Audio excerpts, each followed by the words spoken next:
Кызыклы яңалыкларны сер итеп яшереп торып булмый диләр. Шул сәбәпле Татар эстрадасының иң кайнар яңалыкларын туплаган шоу-біз тапшыруын башлыйбыз. Хәерле кич, дуслар! Сезнең белән мин, Дилия Әхмәтшина. Бүгенге чыгарылышта соңгы арада эстраданы гөрләткән туган көннәр. Шулай ук сезне Булат Бәйрәмовтан эксклюзив яңалык һәм Дамир Зиннатуллиннан кызыклы репортаж көтә. Озакка сузмый, башлыйк! Февраль айының башы татар эстрадасына бик күп йолдызлар бүләк иткән. Эстафетаны 1 февраль көнне Дамир Сабиров башлап җибәрә.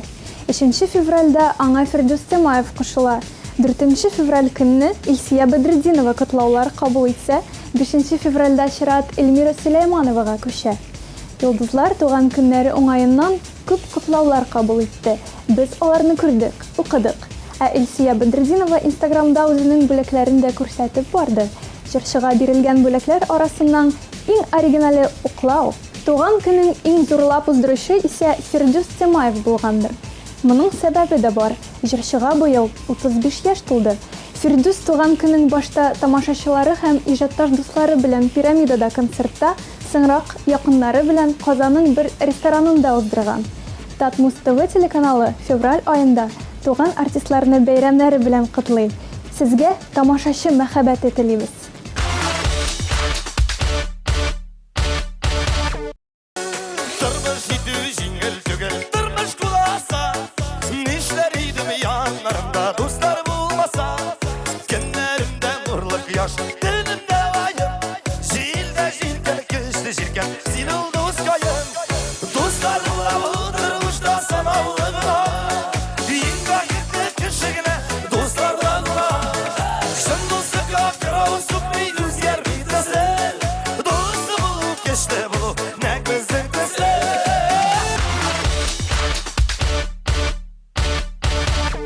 Бу атнаның тагын бер ажиотаж тудырган вакыйгасы җырчы Ләйсән Гыймаеваның әни булырга җыенуы турында имеш-мимешләр.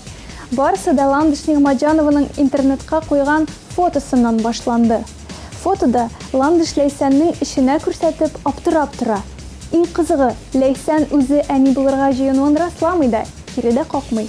Бер мәгълүмат чарасына ул әлегә бернинди комментарий да бирмибез дип белдергән. Безнең иҗат төркемебез барысыннан да алдарак бу хәлгә ачыклык кертү өчен булачак әти, тәмле көрәш тапшыру алып баручысы Булат Бәйрәмов белән сөйләште.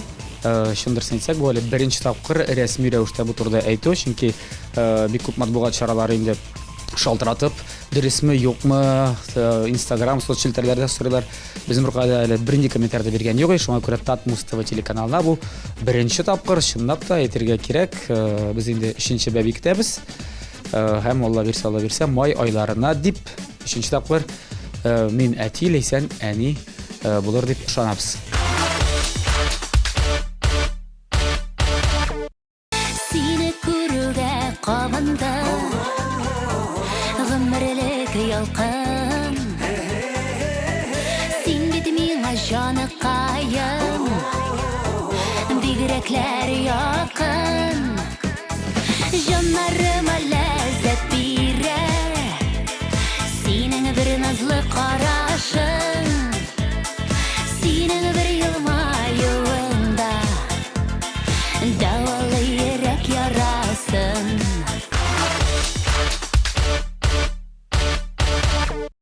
Бөтен дөнья буранга уралып, кар астыннан чыга алмый интеккән арада Гөлназ Сафарова бу күренешкә куануын белдерде. Юк инде зур кертләргә, кар астында калган машиналарга түгел, а буранга куана Гөлназ. Популяр алып барышы бу хакта үзенең Instagram аккаунтында белдерде. Буранлы көннәрне үлеп яратам. Ниндидер тынычлык, рәхәтлек алып килә алар, дип язган Гөлназ. Һәм үзенең буранда төшкән фотосын да куйган. Шунысы кызык. Комментарийләрдә Гөлназ белән килешүчеләр дә шактый. Буран яраткач, кар күрүне дә яратырга кирәк. Кар кирисе булганда Гөлназга һәм аның Instagram язучыларына шалтыратыгыз. Рамил Шарапов өчен исә буранлы көннәр күңелсез вакыйга белән истә калачак. Юморист шушы көннәрдә аварияга очраган. Күңелсез хәлнең ничек булуы турында Рамилдан телефон аша сораштык. 5 февраль буранның кытырган вакытында Уфага юл тоттым. Шаллыга жеткенде фур подрезайтып, автобус белән дамбастын ачтык. Аллага шөкер, барыбыз да исән сау, гастрольләр дәвам итә. Юлларда сез дә сак йөрегез.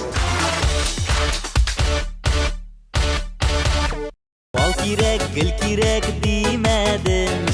Күңелгә ут салдың, шуңа сайладың. Үзеңә караттың, üzülеп яраттым. Хәзер кирәк түгел миңа башка берәүдә. Кил утыр яныма, ялгызын жаныма, сөйеп кара әле бер тагына да. Кил утыр яныма, ялгызын жаныма, сөйеп кара әле бер тагына да.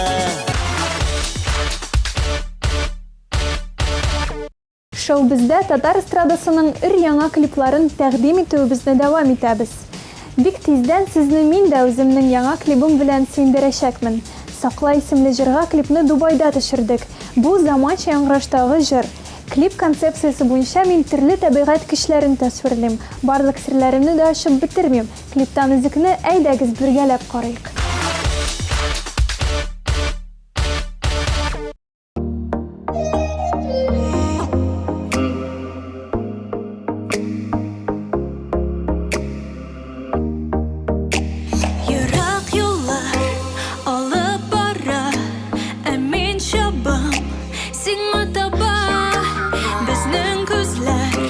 Очрашырлар, сагынудан алар янырлар. Әйдә кил җаным, суларга салма, янып торган йөрәгемне син сакла. Әйдә кил җаным, суларга салма, янып торган йөрәгемне син сакла.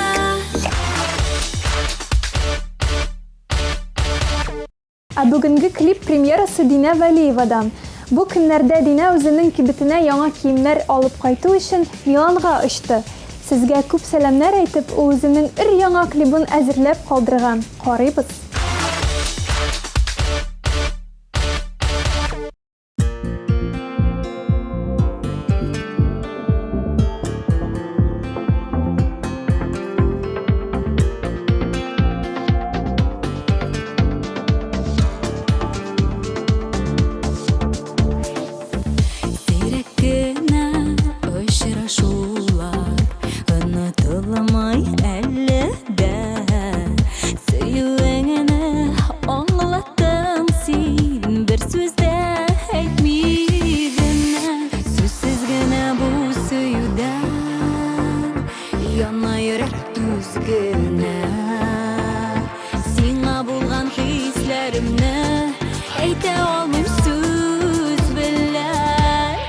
Яшермәсин хисләреңне, янып йөрүләрне.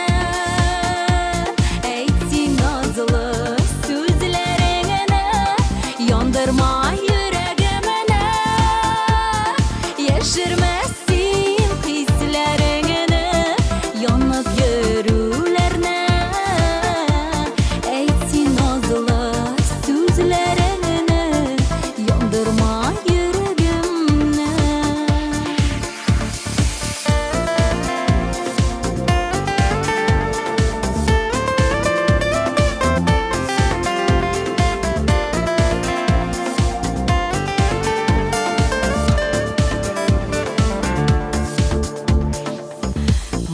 Сүзләр бизи алмас минем ялгыз кишләрне. Эштән генә утлар ятып яшерәбез хисләрне. Сүзсез генә бу сөюдән яна йөрәк түз генә. Сиңа булган хисләремне әйтә алмыйм сүз белән. Яшермәсин хисләреңне, янып йөрүләрне. Әйтсин назлы сүзләреңне, яндырма йөрәгемне. Яшермәсин хисләреңне, янып йөрүләрне. Әйтсин назлы сүзләреңне, яндырма йөрәгемне.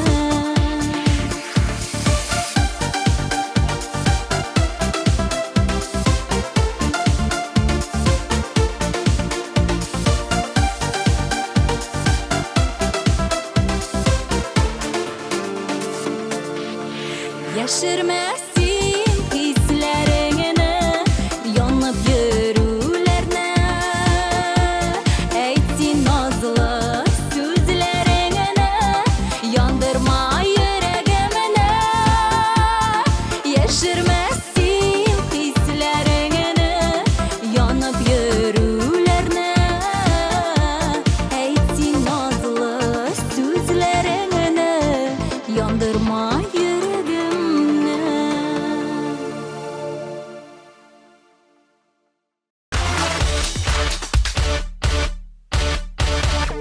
Клиплар турында сүз башлагач, татар эстрадасын матур һәм заманча клиплар белән тулыландыручы Team TV Production командасы турында искәртеп үтәсебез килә.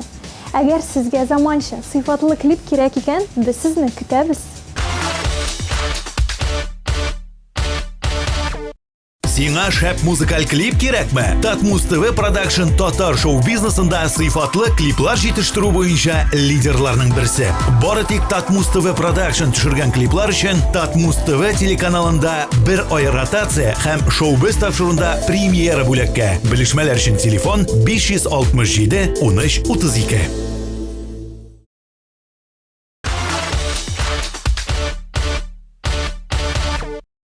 Тапшыруыбыз башында сезгә Дамир Зинатуллиннан шәп репортаж вәгъдә иткән идем. Ниһаять, аны карар вакыт та җитте. Бу юлы Дамир популяр җырлар авторы Анна Попованың эксклюзив кичәсеннән кызыклы мизгелләр җыеп алып кайткан. Эксклюзив кичәдән эксклюзив кадрлар. Так, я сейчас иду на интервью, потом переодеваюсь. Нинди интервьюга жыйындыңсың? Сәлем. Привет. Сізді күткен едік как раз. Мен бірінші сұрап өтесім келе. Айтайын да. Команда, это моя команда. Алар бүгін менің білән эшли, яртысы үсті, яртысыны. Қызлар, каждый знаете, что делать, барығыз. Қонақларды тегінден қаршы алығыз, звук янына басығыз, сәхне артында резиде, все, барығыз әмі. 5 минуттан келем. Достар, инде танышып кетейік. Анна Попова бик күп популяр жырларының текст авторы. Анна, сәлем. Сәлем. Ничек хәлләр? Бик каты долкынланабыз, жыйынабыз, инде 1-2 сағат қалып бара, инде қонақлар келіп те жеткен, команда эшли, бик көчле, бик долкынланам менә. Вот. Ничә процентка әзер дип уйлыйсың? Командаңны, үзеңне? Аны хәзер әйтеп булмый түгелгәйме, без бүген сағат 2-гә хәтлек сценарийны әле хәзер дә сценарийны үзгәртәбез, бөтенесе нон-стоп безне үзгәреп бара. Кешеләр инде моны хәтлек мин күз алдыма китерә дә алмаган идем. Мондый масштаб булыр дип хәзер әйтәм, килеп кенә җиттем үзем Эрмитажга, барысын да тикшереп чыгарга туры килде. Әзерлек минемчә 99%-ка. Менә бу масштаб, менә бу хәтле масштаб булыр дип уйламагансың ахырсаймы? Бу идея барлыкка килгәндә ничегрәк күз алдында идең? Бу мероприятие турында сөйләгәндә біз аны эксклюзив кичә итеп тә игълан иткән идек, туган көндә итеп игълан иткән идек, иҗат кичәсе дә дип игълан иткән идек. Бөтенесен бергә җыеп, менә шундый зур масштабка килеп чыкты ул. Беренчедән без башта әле кичкенә генә менә шундый артистлар белән үзебез генә җыйнасы идек. Андары артистлар аны хәтлек әзерләнделәр, бөтенесе дә күнектеләр. Әйдә, мин дә барам, минем дә җырлыйсы килә, минем дә катнашасы килә дигәч, моның хәтлек артист җыйгач, тамашачыны чакырмый булмый. Чөнки бу бик зур хезмәт. Башта әйтәм, кичкенә генә бер җирдә, кичкенә генә шундый кичә генә уздырасы идек.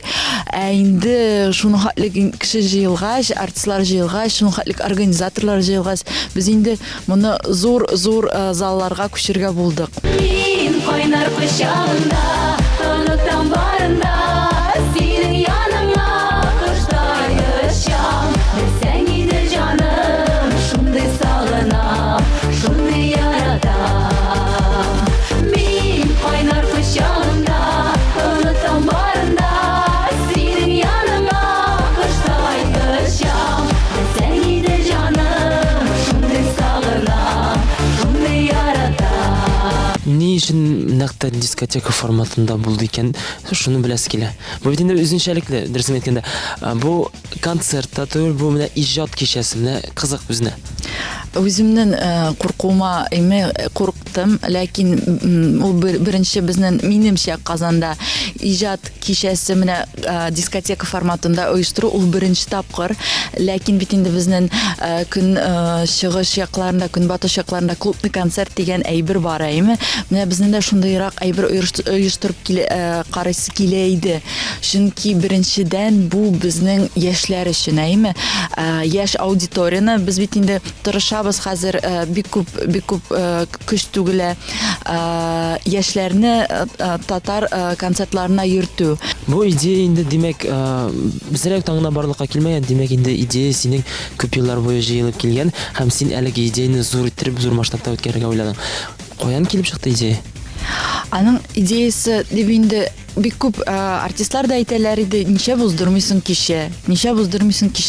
Ә минемчә ул кичә теге әзрәк олылар өчен әйме, инде бик күп тәҗрибә туплаган шәхесләр өчен. Әле минем яза башлаганыма берничә ел гына шигырьләр яза башлаганыма, текстлар яза башлаганым берничә генә ел әйме. Элвин Грей командасы тәкъдим итте, әйдә бергә без сиңа булышабыз, курыкма, киләбез. Һәм инде соңгысы булып Хәмдүнә апа иң шундый нокта куйды менә бу карарга, чөнки Хәмдүнә апа әйтә, син һаман күләгәдә ничәп йөрисең син, нәмә әйдә матур иттереп карточкаларыңны чыгар, бөтен кеше күрсен сине, җырчыларны гына түгел, әйдә чык, мин киләм, мине чакырмыйчы калма диде дә, менә шундый кешеләр әйткәч бар эшләмичә булмый инде, менә шулай эшләргә булдык. Но беренчедән әйтәмеш, бу концерт, бу кичә ул минем туган көнемдә түгел чынлыктан. Бу иҗат кичәсе дә түгел. Бу безнең минем иҗатташ коллегаларым белән, җырчылар, композитор, аранжировщиклар белән үз-үзебезгә кичкенә нәтиҗә ясау. Менә шул еллар 3-4 ел эчендә без эшләгән шуны карага, нәтиҗәсен тест шикелле бер ничек тамашачы кабул итә менә мондый яшьләр форматын. Без бит инде әйтәбез, концертларга йөртергә кирәк яшьләрне, әйме, туган тел темасы бик зур күтәрелде. Без үзебезчә тырышабыз менә шул әйбергә кушылырга. Аннары төннәр буе әпкәм хикәя сөйләгән. Аннары төннәр буе әпкәм хикәя сөйләгән.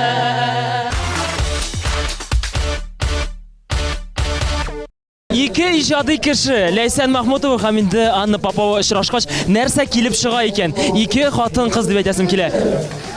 Нормально, бапсыда. Чөнки мин аны яратам, ул мине ярата. Шуңа күрә тандым. Анна Попова белән эшләп карагансыз. Ничегрәк булды? Авыр булдымы? Җиңел булдымы? Нинди кеше ул? Ул бигрәк тә әзер кигән җыр текстлар яза. Ул нәкъ менә үзенә дә мин җыр текстлар язам ди. Мондый шигырьләр, поэмалар түгел, нәкъ менә хит булырдай җырлар иҗат итәм ди. Һәм мин тулысынча килешәм бу сүзләр белән. Молодец, иҗади уңышлар. Һәм узган туган көне белән Аннаны.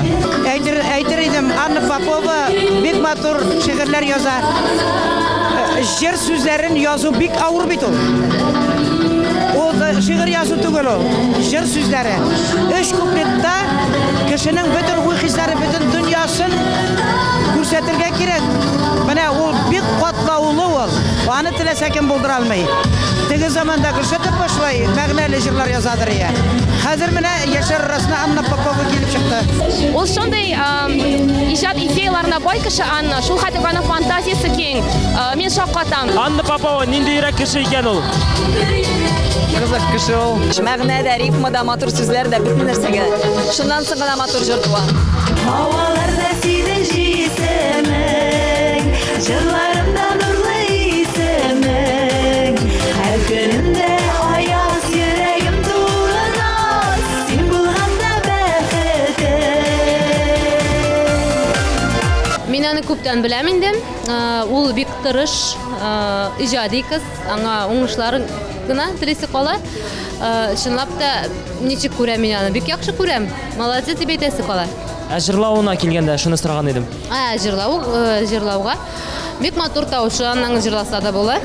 Булат Нигъматуллин нишли уланда менә шулай итеп Ул бик җиңел аралаша белә кеше белән, уртак тел таба белә.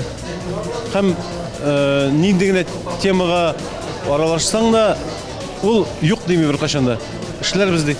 Гомумән, аны бик гади кеше, шуның өчен аның тамашачылары һәм иҗат дуслары шул ук гади кешеләр, яхшы кешеләр, шуның өчен бу гаҗәп түгел. Без таныш электән һәм эшләр халык бер 200 ел элек. Мин дә точно әйтә алмыйм.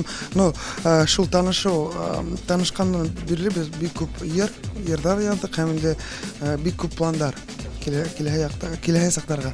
Синең репертуарыңның ничә проценты, ничә җырны алып тора икән Анна Попованың җырлары? Концертный программалы Анна Попова 30%. Аннаның җырлары сиңа ошый, нәрсәсе белән? Нәрсә белән? Беренчедән, ул минең как будто мине вот белә. Җырлар язар өчен кешегә асылырга кирәк. Һәм инде аңа сөйләргә кирәк. Ул уже әйтә, "Всё, мин беләм, нинди җыр кирәк, нинди сүзләр, нинди тема, һәм инде кемгә, ничек, шуның өчен ничектер җиңел. Миңа аны белән эшләргә бик җиңел. Аның шигырьләре тирән мәгънәле. Бер сүздә әйткәндә, талант инде ул. Әлеге шарадан соң, әлеге кичәдән соң төрле комментарийлар, төрле фикерләр булачак. Барысына да син әзерме? Чөнки синең формат башка төрлерәк. Кемдер мактарга мөмкин, кемдер бәлки яратмаска мөмкин.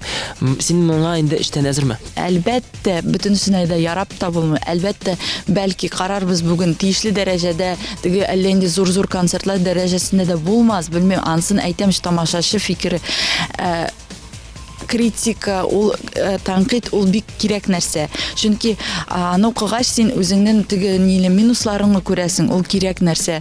Ләкин ул критика булса, ул инде объектив критика булсын иде. Заманча ниләрне, тенденцияларны алып, үзебезнең традициялардан китмичә, менә шуны икене бер итеп, ике төрле якны бер иттереп, менә шундый җыр язарга кирәк. Анда бит безнең шундый татар халкында темалар бар. Гомумән сөйләшелми торган. Аның турында җыр да язып булмый. Бит ул тема турында сөйләшмиләр, но ул тема бар. Ничектер әйтергә кирәгеме?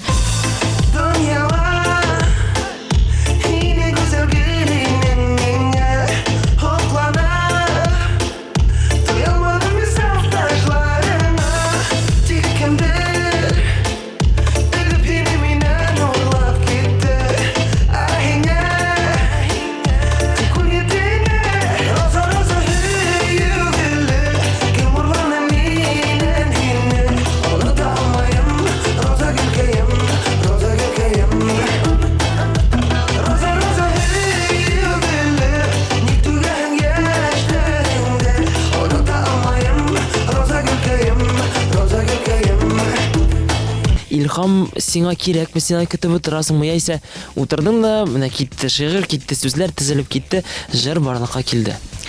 Тезелеп китте дип әйтә алмыйм. Ул бик зур хезмәт. Илһам көтеп утырырга вакыт юк кайчагында, әйме? Менә утырасың, 1 сагать утырасың, 2-3 сагать кайчагында утырасың шул ак кагаз янында, әйме? Ләкин язасың.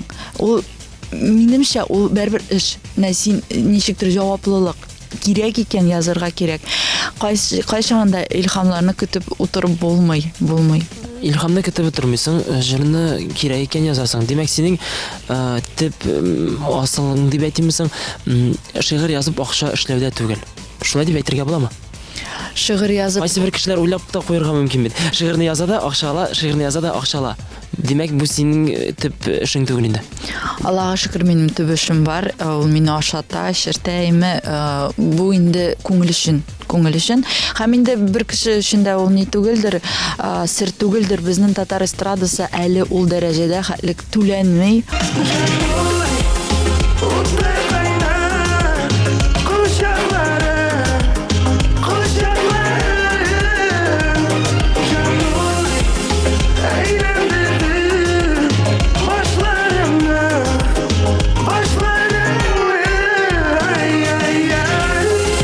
Фазлыйлар гаиләсенең графигын карап уздым, анда буш көн юк, ләкин бүгенгә инде сез нидер чара тапкансыз, ничек эләктегез монда? Biz bu beyramga bik нык сөйнеп, ашкынып килдек. Әйбәт күптәннән көтеп алган бәйрәм, чөнки безнең бөтен хит җырларыбызның авторы Анна Попова. Анна Попова дигәч инде ничә процент сезнең репертуардан ул иҗат иткән икән?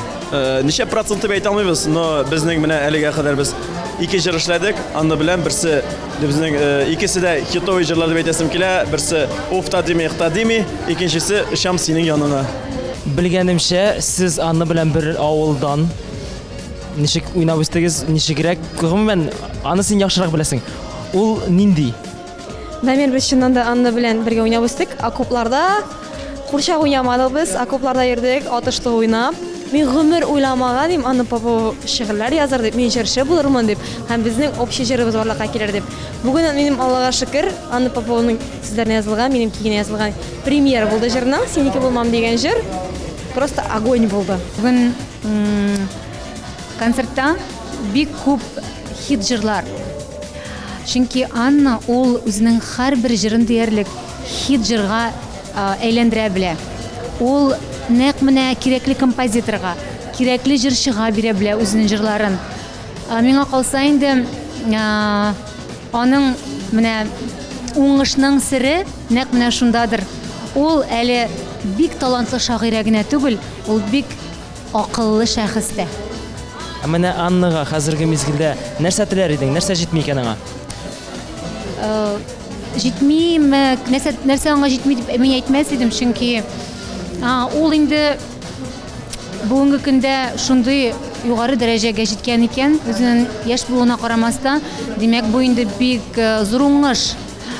Аңа бары тик кабаттан илһам килеп торсын, матур җырлар язылып торсын һәм илһам килсен өчен тормышында бар нәрсә дә яхшы булсын дип теләсе килә.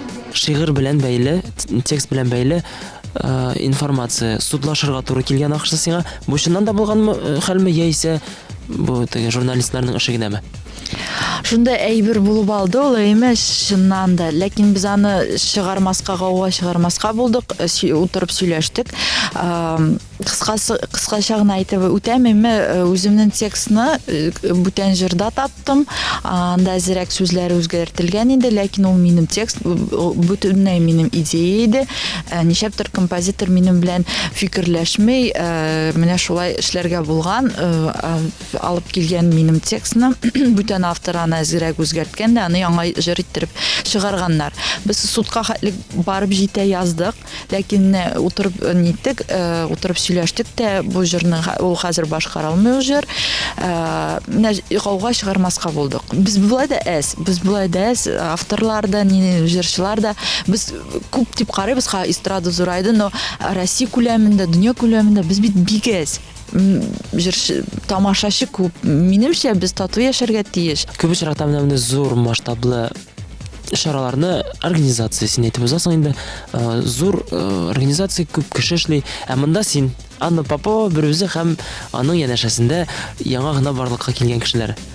Ничегрәк икән соң, мин күз алдыма китерә алмыйм әле. Монда сәхнә артында контроль итәргә кирәк, җырларны да, артистларны да. Әйтәмеш, бу команда алдан эзләп куелган кешеләр түгел иде. Менә әзерләнгәндә монда танышасың, ничектер күңелем белән сизеп аласың, бу минем кеше дип әйме. Әйдә, мин оештырам, әйдә син дә кил.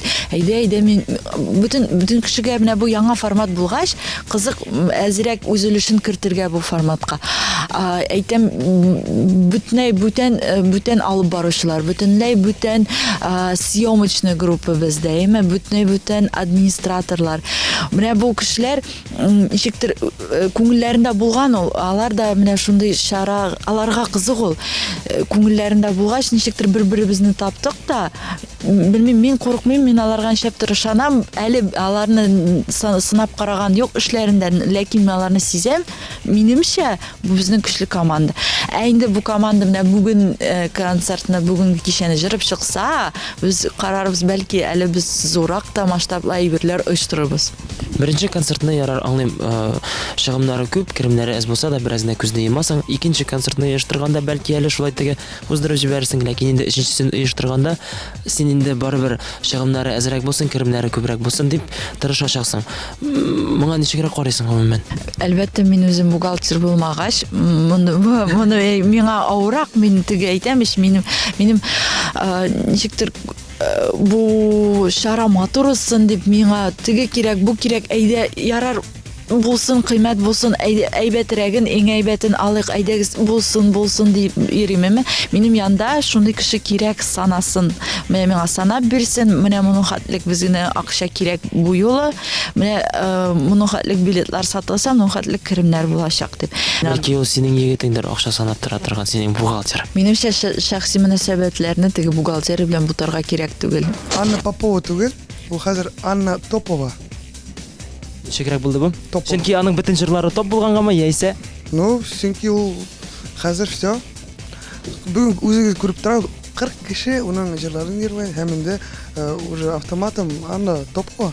Без менә күп кенә шундый иҗат кичәләрендә булабыз. Ул гадәттә теге филармония залында яисә Уникс залында үтә инде концерт сыман. Монда ниндидер икенче формат. Монда җырчылар аерым бер территорияда ниләр тамашачылар бийләр рәхәтләнеп. Ниндидер шундый молодежный, дискотечный, стильный ясалган. Бу инде без җырчылар әле ни күп күрешмибез. Без теге солянкаларда, ниндидер чараларда күрешәбез, без эштә күрешәбез. Бу монда эштән тыш, әле монда тусовка. Монда рәхәтләнеп без аралашып, ял итеп, күңел ачып, әле менә күп кенә әлмәт композиторларын күрдек. Без һәр алар белән барабыз, әле аралашабыз, ял итәбез. Аннага бик зур рәхмәт әйтәсем килә. Мондый тусовкалар ясарга кирәк һәм киләчәктә аңа карап, әле калганнары да шушындый чаралар ясар дип ышанып калабыз. Монда бик атмосферная обстановка, безгә ши тусова, күп танылган җырчылар, таныш дус рәхәт да. Халык бик күп. Беләсеңме, миңа бүген атмосфера, энергетика бик нык ошый. Бәлки минем күптән бер калада чыкканым юктыр, бәлки инде чыннан да шул хәтлек аның иҗатын ярата торган кешеләр җыелган, хөрмәт итә торган, ул килгән тамашачылар гына түгел, артистлар, менә шоу-биз өлкәсендә булган кешеләр дип әйтим инде. Бик күңелле, бик рәхәт. Мин шушындый энергия алып йөрим әле. Бүгенге кичәдә инде әлбәттә без рәхәтләнәбез. Безгә шуның хәтле күп кеше җыелган булыр иде микән соң, мондый туган көн уздырып була микән соң дип уйлаган идем. Чөнки грандиоз бу туган көн. Бик тә. Бүгенге концертта 40 артист, Сау шәһәренә битендә һәм инде аслап та бер зур гаилә, барысы да талантлы кешеләр бер урында йылган. Һәм инде әйбәт кешеләр, ул әйбәт кешеләрне якын тартырга тиеш. Һәм инде менә Анна Попова бик күп кешеләр килде һәм үзе әйтеп тора шуның өчен. Бик әйбәт кеше, шуның өчен аның эргәсендә кешеләр күп. Элвингрей командасы нәрсә белән ярдәм итте икән? Ул әйтеп узган иде, нәкъ Радикның командасы миңа ярдәм итте диде. Безнең ярдәм ничек инде ул?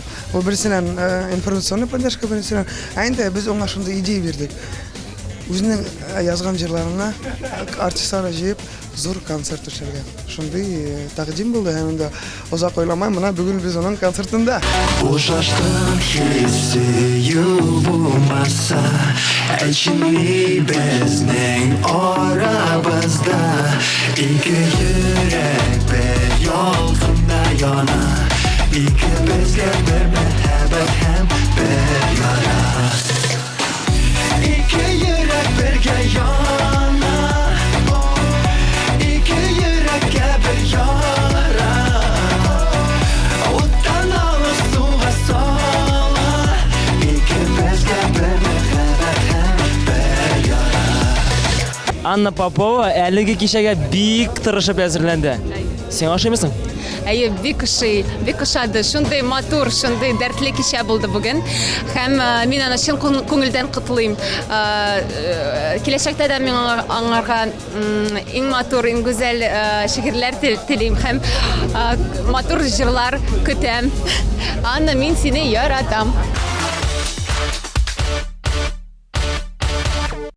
Бүгінгі вечеринка, бүгінгі кешеде сенің енді көбісінше популяр артистлар. Аларны жиюы менімше бик ауыр.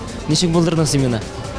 Дұрысын гына әйткәндә, җыюы дип, алар нишәптер үзләре күнекләр, берсен әйткән идем. Икенчесендә әйтәм, мин дә киләм, минем дә киләсе килә. Үпкәләп калганнар да калды. Чөнки алар теге без популярлыклардан да санамадык. Монда минем артистлардан якын аралашкан артистлар бүген чыгыш ясый. Минем өчен ул шундый зур дәрәҗәле вакыйга, чөнки мине хөрмәт итеп килгәннәр. Сен үзең дә әйтеп узасың, һәрбер артист күбесе популяр. Хит-парадларның беренче урыннарында торалар. Һәрберсенең характеры бар. Кайсы беләндер авыр да. Кемнәр белән ничегрәк эшләргә, ничек җай табасың? Җай табасың. Алардан сорабыз, ничек алар минем белән җай таба. Менә татар эстрадасыннан кемне син менә мәсәлән өйләнгән булса да, менә мондый егет миңа ошый, менә шундый егет ошый дип әйтә аласың. Кем? Егет типме? Белмим. Әллә инде сораулар.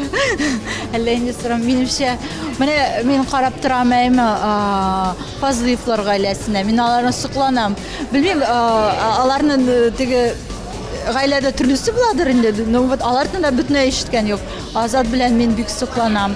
Раяз Фасыхов ул безнең аның белән күптән дуслар. Мин бик сокланам. Менә шундый әти ул әйме, ул бик шундый җаваплы Хаман сәхнә кешесе булса да, ләкин ул һаман тырыша гаиләсе белән булырга. Менә дигән әти минемчә. Бит инде бер хатын-кыз минемчә теге 18дә яратып кияүгә чыкса, инде 30да тырыша үзенә генә түгел, үз балаларына яхшы әти эзләргә. Менә артистлар арасында шуларны әйтер идем. Бик шәп әтиләр. Демәк, әлеге егетләр өйләнмәгән булса, бәлки әле синең янәшәңдә булса, син каршы килмәс идең.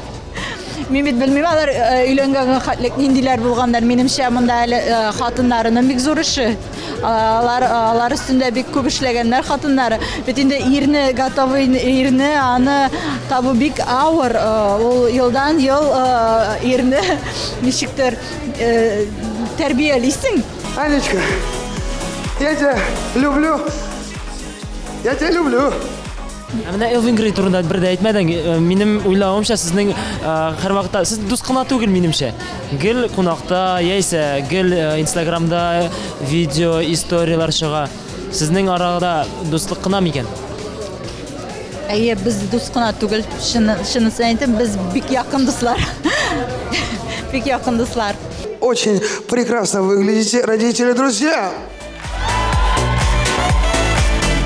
Я очень рад, что ваша дочь, что мы с ней знакомы, что, ну, вы знаете, она талантливая, ну, просто сегодня ее поздравляю 40 артистов, представляете? Это какой труд, это сколько лет работы, и это благодаря вам, родителям. Это для вас, друзья. Спасибо, что вы есть, спасибо вашей дочке. Спасибо большое всем.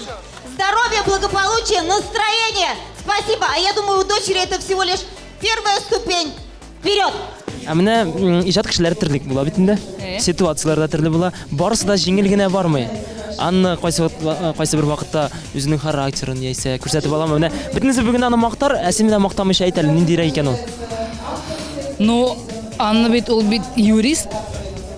Шуңа күрә менә шушы бәйрәмгә әзерләү барганда мин аның ничек аның кырыс булуын берни сиздем мин. Сез балыктан менә моны эшләмибез, менә моны итәбез, менә шул бик рамкада тота белә кирәкле әйберләрне. Теге менә нишәр әйдә булай эшләп кара, әйдә булай юк, менә булай эшлибез дип. Оланда бик, конечно, не шундый менә жестко теге каты теге менә ул негатив түгел, ул яхшы юк. Теге командный дух бар аңарда, ул молодец. Юк, мин менә үземә карата бер тапкыр да аңа теге миңа карата ничектер кырыс теге авыр сүзләр ишеткән юк иде. Аның белән бары тик позитив яктан гына беләм. Белмим, мин аның белән сокланам. Безнең аның белән беркайчан да конфликт булганы булмады. Без бер-беребезне аңлыйбыз. Ничектер энергетикаларыбыз туры киләме? Белмим, аңлата алмыйм мин аны. Ул өчен иҗат кешесе. Юриспруденция өлкәсендә эшләвенә карамастан, бик уңай кеше ул, җайлы кеше ул, менә аңлаша белә торган. Бик яратам мин аны. шушындай зур бәйрәм үткәрде бүген менә концерт бара. Шул хәтле кешеләрне туплаган. Сокланам, чын күңелемнән әйтәм. Бик шатман аның өчен. Тискәре якларын әйтә алмыйм. Бик яратам аны. Туган көнең белән чын күңелдән. Бәлки тискәре якларын да әйтеп китерсең. Аны бүген барысы да мактый. Бу бик шундый классный диләр. Тискәре ягы бар, бик күп җырлар яза. Бик күп җырлар яза һәм тәкъдим итә. Әзгә туктатырга кирәк. Бүтән иҗат кешеләре аңа ниндидер индивидуаль подход кирәк. Индивидуаль подход һәр вакыт аңа шалтыратырга кирәк. Аны кайчан инде сүзләр. Туйдырамы бу? Юк. Бу ничек дип әйтәләр, стоит того. Шуның өчен мин бик дулкынланам, аның белән аралашырга, бик рәхәтләнеп аралашабыз, дуслашабыз дип әйтә алам. Bizim ile alay bulganı yok. Alay bulmasın diye teskile. O mene biz anın bilen tiyişli orunda, tiyişli vakitte işraştık. Bilesin mi Damir? Bu mene anlata bitirip bu Xudayning zor bulagi. Hem indi mene bu jırın təqdim etdi. Ufta demi, yaxta demi görləb kerak işlərə jırınay bit. Biz anı küyün yazırğa bedik. O bizim bik tez işlənildi. Hem халык бик яратып кабул итте. Әкрен генә артистлар синең янга килгәнне күрәм, эмоцияларын әйтәләр. Аларга ничегрәк булган икән? Аларга бик ошады. Минемчә, алар менә бик күп артист, бит инде артистлар күп чыгыш ясый. Һәм аларның бәясе минем өчен бик мөһим. Алар әйтәләр, менә мондый концертлар бик еш булмый. Бу сирәк концерт, бу уникаль концерт. Минем теләгем бер эксклюзив ясыйсы килә иде. Минемчә, безнең эксклюзив дигән нәрсә булды ул. Йолдызларның, артистларның күзләре яна, тамашачының күзләре яна. Һәм инде минем бөтен арганым, бөтен талганым, бөтен кайчан да әйтеп куям, кирәк иде инде ул миңа кирәк булган икән. Күңел белән елмаерга, күзләр белән назларга күмергән. Бар дөньяны оныттырып, йөрәгемне өйрәттең сөяргә.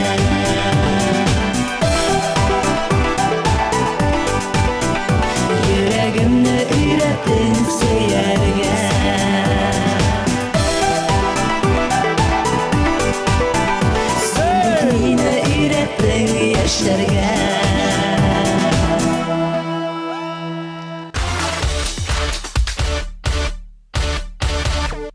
Салкын бураннар җаныгызга үтеп кермәсен дигән теләктә мин, Дилия Әхмәтшина, сезнең белән саубулашам.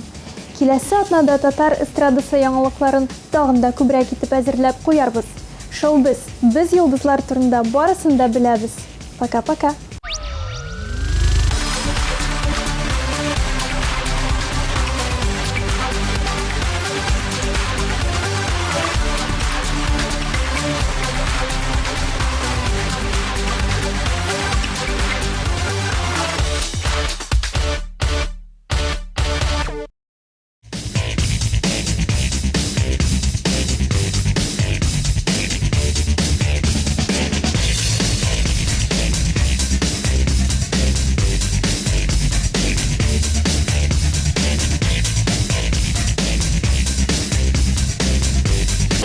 Наконец-то и в Казани появился учебный центр, в котором можно воплотить свою мечту и стать профессиональным визажистом. Центр «Мейкап-ателье» – это школа международного класса, и здесь мы не только готовим профессионалов высокого уровня, но и даем возможность повышать свою квалификацию уже работающим визажистам, так как каждая профессия требует постоянного роста. Помимо профессионалов, в нашей студии каждый сможет найти что-то для себя. Профессиональная декоративная косметика и косметика по уходу за волосами, руками и ногами. Услуги салона красоты. Наша студия – это наш второй дом, поэтому мы стараемся поддерживать семейную атмосферу и каждому гостю передавать наше тепло и заботу.